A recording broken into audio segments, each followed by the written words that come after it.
What was really impressive, though, for Man City in midweek was the way that they shut the door on that in a really difficult game against Leipzig.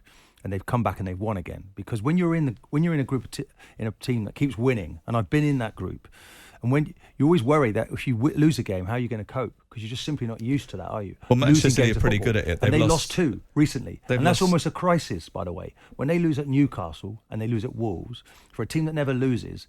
So there was a big examination going on there, and they've come back really well. And I was hoping, perhaps, from an Arsenal point of view, that if they didn't get the result at Leipzig, this could be the moment for Arsenal to really attack. But it still is anyway, because you want to, against your biggest rival, leave a little bit on them. Let them see the quality you have. Now, last year, and Jim had this interview last year with De Bruyne, and De Bruyne said after that game at the Emirates, wow, they really reminded me of us in the past, the energy they had. We had to slow the game down, we had to do it in a different way. I went and played further up the pitch, and they found a way to beat Arsenal. Arsenal need to return to that form.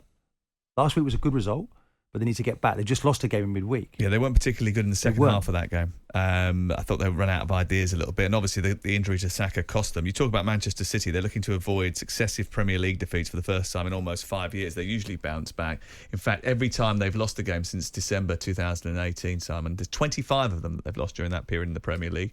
The next game, the subsequent game, they've had what results, do you know? 5 or something, was it 5-0? No, they've won 24 of the following 25 games. One draw. Well, they never lose. We know that. We know that because game. that's what they're about. That's mentality, isn't it? And that's the mentality that Arsenal got to get. That's the mentality that their coach instilled in them. That's the mentality that by having the opportunity to buy some of the best players in the world and having significant resources to be able to do it, that's the mentality that's encouraged and then it developed by having a centre forward that's the best in the world that will go and get you 35 goals. All of these are why Man City at the top of the tree. Arsenal and the change in Arsenal over the last 2 or 3 years with Arteta going from what I felt was someone that had the chops to someone that was ultimately all platitudes, to someone that made a big decision with Aubameyang, which I think changed the direction of travel, to someone now that has a football club that people are questioning. There's a debate. I wrote an article this week in the Mail about Arsenal's emotivity and people using it and weaponising it, saying they over-celebrate. Emotional intelligence, I think, is one thing. I think most football teams are driven by emotion. Brian Clough made great stock out of emotion being a fundamental part of it. And I think the emotion that drives Arsenal and the challenges that Arsenal have are hand in hand. I think there were, I don't necessarily agree with the idea of needing to give Kai Havertz a penalty to get him going, but I don't suppose they'd have done it if it was 0-0 in a tight game. They were strolling past Bournemouth at 2-0, and it was an easy thing for them to have done to build him up to maybe perhaps being a valuable member of the staff rather than this, hang on a second, is that a tax loss we just bought? The point of this is that Arsenal aren't as good as Manchester City, but they will not lose this league by losing to Manchester City on the weekend. They will lose it because over the season, Man City will be a better side in all of the games. But you look about the dominance of their squad. I mean, they still managed to go to Leipzig, and they've had Stones was on the bench, Kovacic was on the bench, Núñez was on the bench, Doku was on the bench, and Aki was on the bench. It's like these are all players that are probably going to play a major part at the weekend. So it's the quality of the... Whereas Arsenal, I'm sorry, but they weren't in that luxurious position, were they? They're having to play Saka in a game where maybe they wanted to rest him. But they could have rested him for the Bournemouth game the week before, couldn't they? Well, when Trossard's been injured and Martinelli's been injured, so they could rotate those three. Both of them have been injured. So Saka's had to play pretty well every game. Has to play. For the last 87 Premier League games, he's had to play in every single one, has he?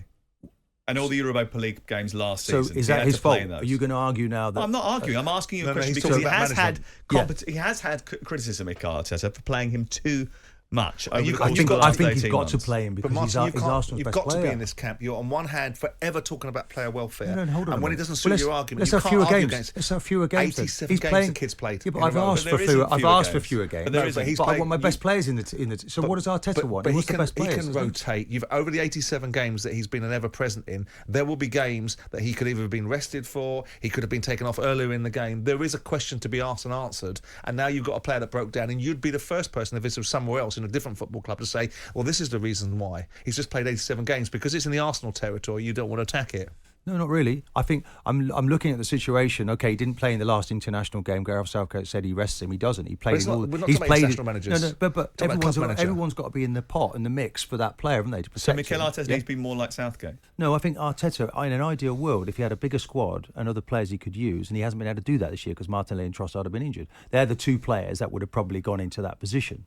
So that's his issue. He has been taking him off in games, by the way. The last 3 games he's come off. He's come off injured the last 3 games, but he didn't. After 75 minutes, he came off against Bournemouth. He's tried to get him off. He got him off against PSV when the job was done. So he has been trying to manage that situation. You can't tell me the squad's I mean, not better Simon than it tells has me been. that Look at the squad. the likes of Danny, I looked at the bench. Danny comes in here, Danny Murphy and Souness come in here and say, "Oh, get on with it. They've got loads of games." So now we get a player who's getting injured. You're saying that Arteta's out of order for playing him. I didn't say he's out of order. I was asking you whether or not, bearing in mind that you are big on player welfare, you thought it was the right thing to do to play him down at Bournemouth and in Lens. In an ideal world, he needs to be managed, but it's a difficult situation for Arteta because he wants to keep pace with Man City. He wants to do well in the Champions League, and you're having to play your best players. Could he have beat Bournemouth without Saka? Bearing in mind that now you've got Emile Smith-Rowe coming back, you've got Fabio Vieira, who he obviously trusts, felt that decision wasn't worth Reece taking. Nelson. You've got players that are coming back. You got him off the pitch as soon as the game was won. I prefer the best players, when possible, can play, win the game as quick as you can, and get them rested up. But he went 3-0 up after 53 minutes. And he took him off after 76. That was Probably 23 minutes. Probably should have gone off earlier. In a perfect world, I'd have taken him straight off as soon as they're free up. Jim White and Simon Jordan. Monday to Friday mornings from 10 on AM, on DAB, via the TalkSPORT app and on your smart speaker. TalkSPORT.